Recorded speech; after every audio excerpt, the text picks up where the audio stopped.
Welcome back to Metro Mix. I'm Heidi McGuire. When you think Boulder and music, you can't help but think of KBCO. Those call letters have been in the fabric of Colorado for so many years. And today, Mr. Entertainment Kirk Montgomery gives us a look inside the famous Studio C. David Bowie with Changes on 97.3 KBCO. As familiar as a friend's laugh, as comfortable as a pair of old jeans, KBCO has been informing and entertaining Coloradans for decades, a rarity in the sometimes volatile world of radio. I would say that the station has changed over the years. Music has changed over the years. People's perception of radio has changed over the years. But there's some difficult to describe core element about the KBCO aesthetic.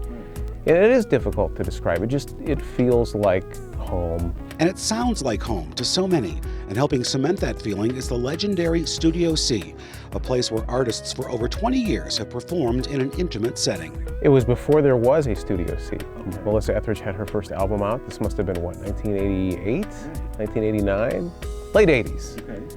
She came by the radio station to play. They put a microphone up in the hallway, and somebody got the brilliant idea, let's start documenting these with a little more technical savvy.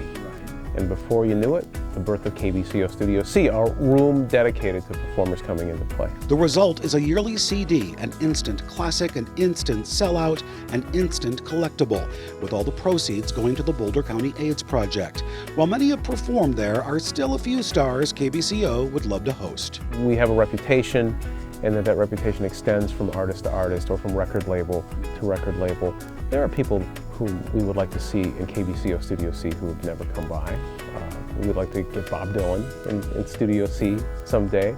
I don't think Bonnie Raitt, interestingly enough, just because of her schedule, has ever played, even though we've talked with her, we've met with her many times, but it just hasn't come up. We'd love to get her in.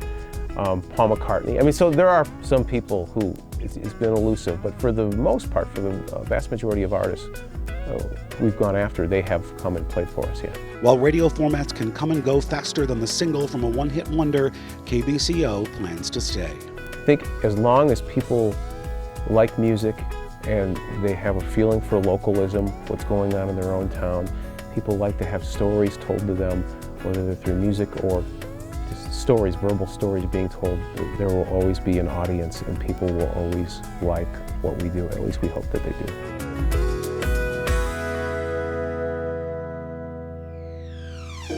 Hey there, music junkies. Want to get your hands on one of those Studio C albums? Of course you do. And all you have to do is sign up on MetroMix.com. You can be one of 6 lucky winners.